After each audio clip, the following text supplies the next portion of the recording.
Ontem eu comentei aqui, eu falei com a galera do mercado financeiro, falei com a galera do judiciário, falei assim, cara, geral tá cagando.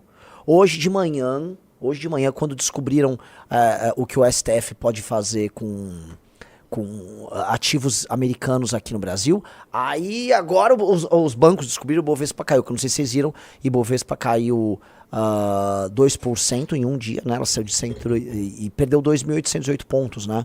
Ou seja, ela saiu de 137 mil pontos e foi para 134.400 mil pontos, tá?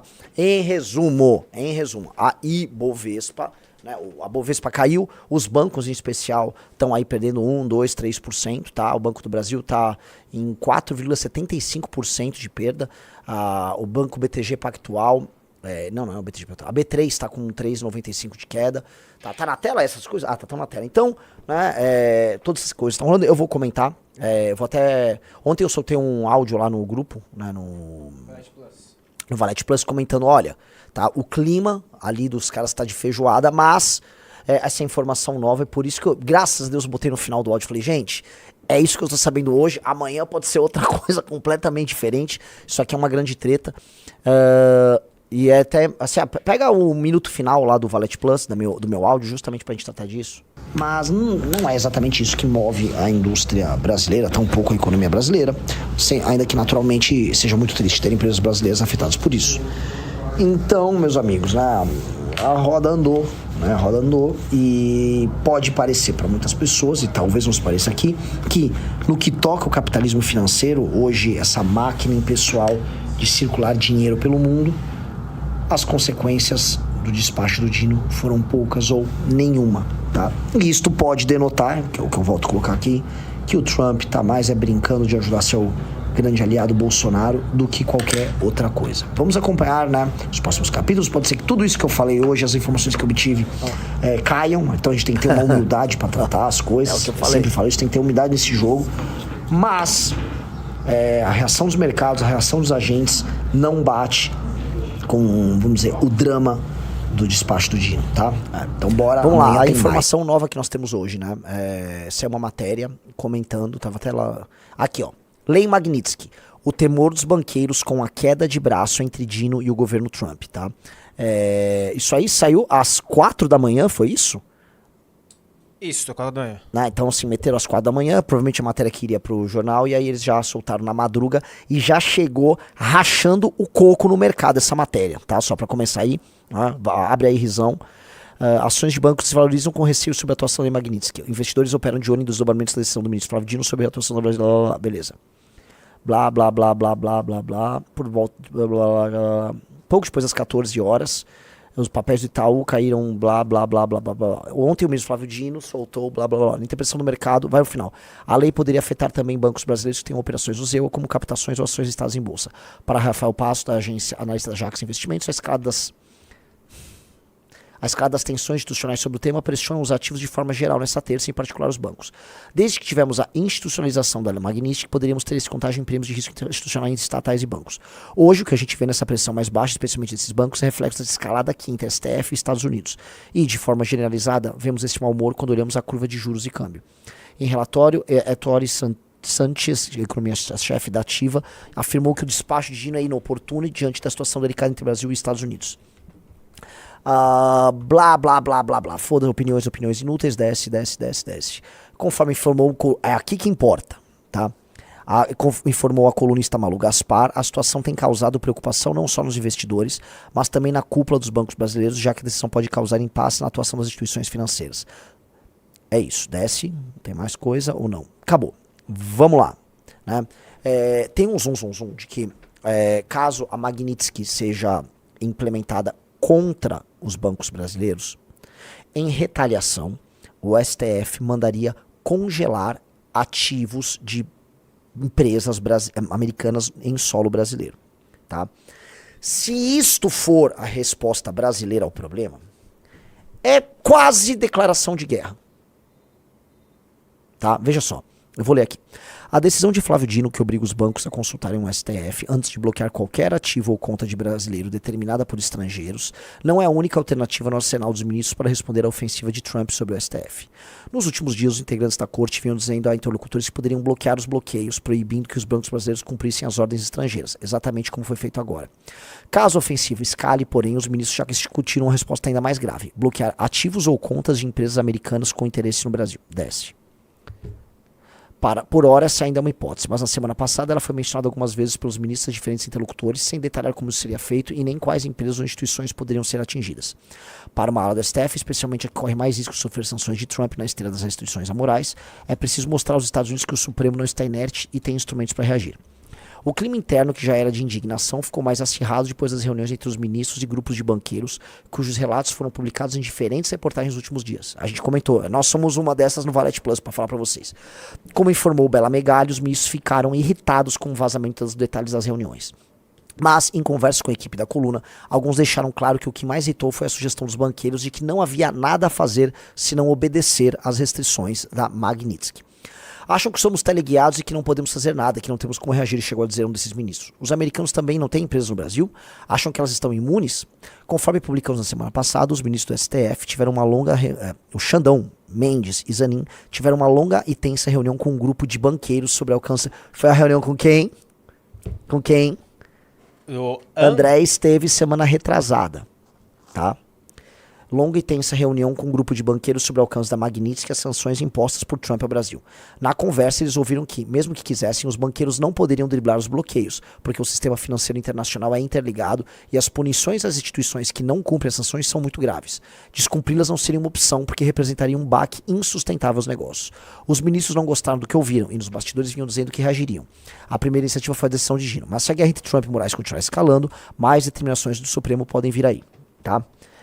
Vou passar rapidamente minha opinião, porque esse é o único tema hoje, politicamente falando, importante. Aí eu vou tratar sobre eleições 26, tá? Só aqui, enfim, não precisa botar na tela ainda, só para comentar. Eu entendo que houvesse um esforço nacional contra uma sabotagem oriunda dos Estados Unidos. Nós devemos ter instrumentos para escalar uma disputa diplomática com os Estados Unidos. Vamos supor que a lei Magnitsky ela estivesse sendo imposta sobre nós numa situação absolutamente injusta, tá? E aí os três poderes e a população brasileira, todo mundo falaria, não, temos que fazer um esforço para nos proteger disso. É uma situação dramática. Isso é uma coisa. O que nós temos não é isso. Por mais que o próprio autor da lei Magnitsky considera que essa interpretação extensiva da lei, no caso Trump e Moraes, seja abusiva, seja uma deturpação da Magnitsky. Por mais que, enfim, a gente possa linkar o uso da lei a certo casuísmo por parte do Trump, objetivamente falando,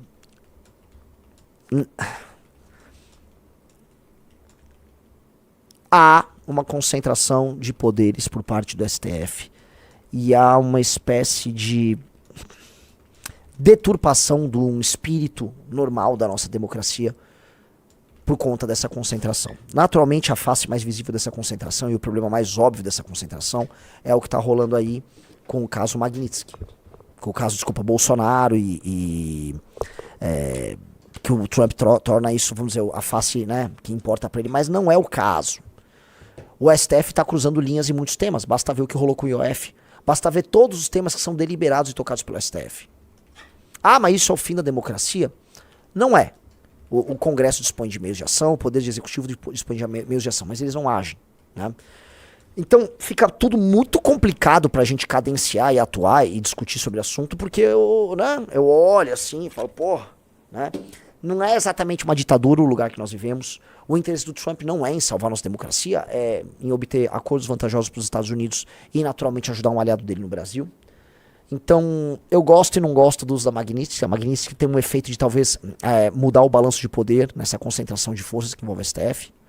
Mas, do outro lado, o STF que não pensa no Brasil e só pensa nele, não está olhando e falando, porra, talvez seja hora de, né, tiraram os anéis aqui, né, pra ficar os dedos. Não, eles estão, assim como o Eduardo Bolsonaro, pensando em botar fogo na floresta.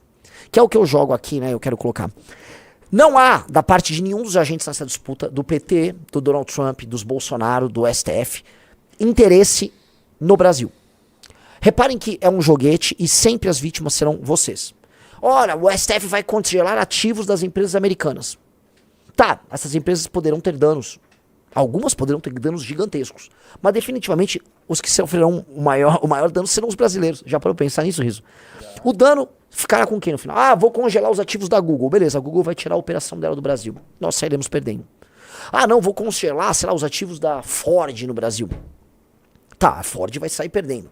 Mas o Brasil vai sair perdendo. Porque a imagem que o Brasil passa a ter perante o mundo é de uma nação que sai congelando bens de investidores do seu país. Ou seja, é de uma insegurança jurídica atroz. Ainda mais se isso vier, por exemplo, de um despacho de uma Suprema Corte, sem participação do Legislativo ou do Executivo. Ou seja, a Suprema Corte começa a trabalhar com um agente autônomo, com superpoderes. O que, assim, para um investidor que quer fazer um investimento de longo prazo no Brasil, quero instalar uma empresa aqui, quero instalar uma fábrica ali, quero montar uma operação de tecnologia, quero contratar mão de obra, quero girar dinheiro no Brasil, puta que pariu, eu vou nunca mais botar minha grana aqui. Só dessa uma merda dessa ser cogitada, tá? A gente já entende que esses caras vivem numa ilha muito distante, que é Brasília, com preocupações muito distantes das nossas, e cagando para as consequências. Eu entendo que pra eles, mas como pode um americano fazer isso? E a nossa soberania, tudo é soberania. Ora, nós não somos soberanos em porra nenhuma. Essa é a primeira coisa. E segunda coisa é, quem disse que quem delibera sobre a nossa soberania são vocês? Não são vocês do STF que deliberam sobre isso, caralho! Não são vocês que estabelecem a estratégia de enfrentamento. Até porque enfrentamento está sido com eles. Mas eles não são Itamaraty. Eles não são o legislativo. Eles não são o poder executivo. Quem disse que eles têm que escolher a estratégia de enfrentamento com os Estados Unidos? Não são eles. Mas eles... Vejam só como eles se arvoram. Ontem, a resposta do STF ao Magnitsky foi pegar uma ADPF sobre um caso envolvendo a Samarco e municípios brasileiros, entendeu? E aí lá, eles soltam um despacho para ter efeito sobre a Magnitsky. Ou seja, é completamente maluco. Imagina alguém falar, olha, o poder do STF está emanando de um despacho sobre um caso envolvendo uma Samarco de um município que ia pedir uma indenização. Quê? Que merda é essa? Antigamente você tinha essa lógica dos reis juristas, tá? Se vocês forem pegar, tem até exemplos bíblicos. Se eu não me engano, foi o rei Salomão que tinha um caso do... ele ficava julgando casos também. Se eu não me engano...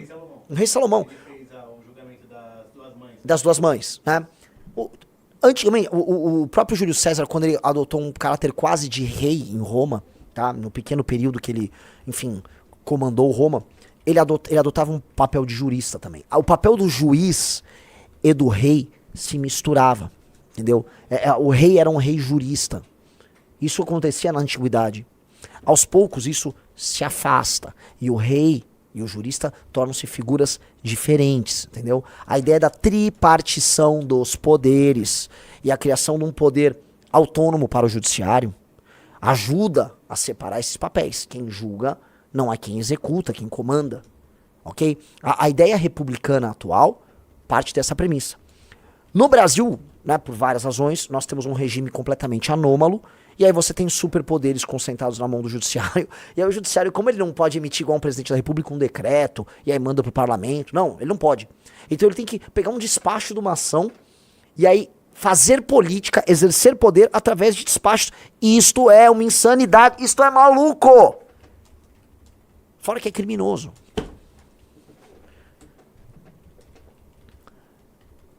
Na prática, é este modelo, este tipo de ação que precisa ser combatido. Bolsonaristas vão argumentar, veja, meus amigos, mas é isso que nós estamos combatendo. Não é exatamente. Vocês estão combatendo o caso Jair Bolsonaro. É o caso. Se chegarem num bom acordo pro Jair Bolsonaro, tá resolvido. Se o bom acordo que vier for um acordo que permita que o Bolsonaro concorra, ganhe a eleição e institua aqui uma república bolsonarista, ele dê um golpe de Estado, o Donald Trump vai falar, muito legal, muito bacana, temos um aliado por muito tempo no Brasil. Mais ou menos como é o caso do Orbán, veja só, eu vejo muito mérito em uma série de políticas antimigratórias do Orbán e de desconstrução da esquerda woke. O Orbán foi o seguinte, acabou a brincadeirinha, ele acabou com essa esquerda woke. Ele pegou o trabalho todo que a Open Society fazia, tá? O George Soros financiava todos esses movimentos identitários na Hungria, era o George Soros, que é de origem húngara, que financiava. Tinha inclusive uma faculdade. Porra do Orbán, acabou com aquilo. Mas a que preço? Veja, democracia na Hungria deixou meio que de existir. Controlou a imprensa, controlou órgãos os mais diversos, controlou o judiciário. O Orbán fez uma tomada. A pessoa ainda vota. E o lance é, a vida na Hungria tá muito boa. Se você vai visitar a Hungria hoje, você vai falar, porra, tô gostando dessa ditadura, tá uma puta ditadura. Estão reformando os prédios antigos. Então, ou seja, ele tá mostrando assim, ó, dá pra ter uma ditadura boa. Agora, você confiaria, não, esse é o problema de toda ditadura, você confiaria numa ditadura tocada pelo Jair Bolsonaro e pelo Eduardo? Só pra saber. Só pra saber, você confiaria? Eu acho que não, né? Eu não confiaria não, eu estaria muito preso, tá? E aí é uma ditadura, imagina você ficar preso numa ditadura de pessoas burras. Isso já teve, né? No Haiti tinha a ditadura do Papadoc, do Baby Doc. Imagine você ser governado por pessoas muito burras, violentas de QI baixo, no caso dos Bolsonaro. É complicado, né? Já parou pra pensar? Então, seria esse caso, e o Trump não veria problema nenhum nisso. Entendeu? Então, esse é o problema da gente fazer uma série de defesas, uma série de ataques contra as democracias liberais, contra os regimes liberais, né? Você pode dar a sorte, eventualmente, de pegar um grande déspota esclarecido, um CEO que vai te transformar, vamos dizer, numa grande nação. Foi o que aconteceu com Singapura. Singapura teve um cara, eu sempre esqueço o nome dele, né? Esse cara fez um trabalho sensacional e ele botou Singapura nos céus. Ele fez tudo o que precisava ser feito. Aí depois, né, o regime foi abrindo e tal. O regime se abriu. O nosso caso, né, é meio complicado. Às vezes você não pega este cara, né? Às vezes você vai só pegar um cara tosco. E aí o cara tosco vai fazer tosquice. E aí você vai, né, quando quiser alterar o regime tosco, você vai morto, você vai em cana. Tem este problema. São os upsides e downsides de cada modelo, né?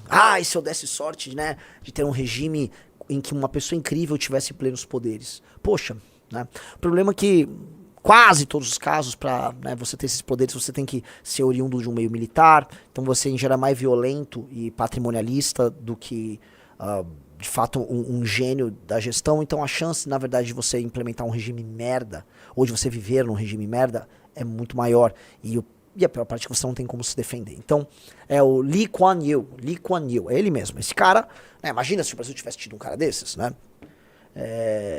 Então, né, eu sei que assim, pô, seria muito legal ter o Renanistão, né?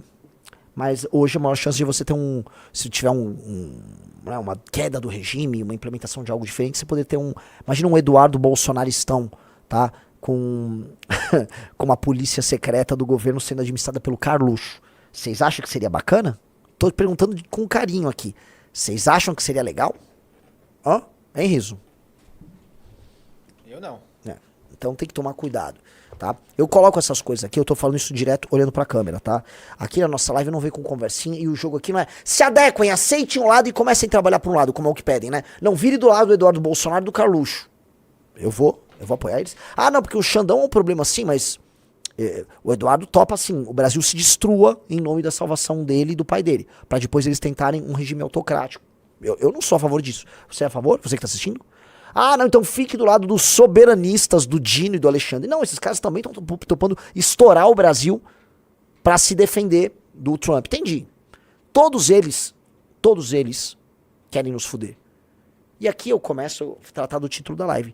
Se todos os projetos de poder que estão aí querem nos fuder, sejamos nós próprios um projeto de poder. Gostou do vídeo? Para mais vídeos como esse, se inscreva no canal Inevitável Cortes, deixe o like, comente abaixo o que achou da análise. Vídeos todos os dias com os temas mais diversos da política brasileira.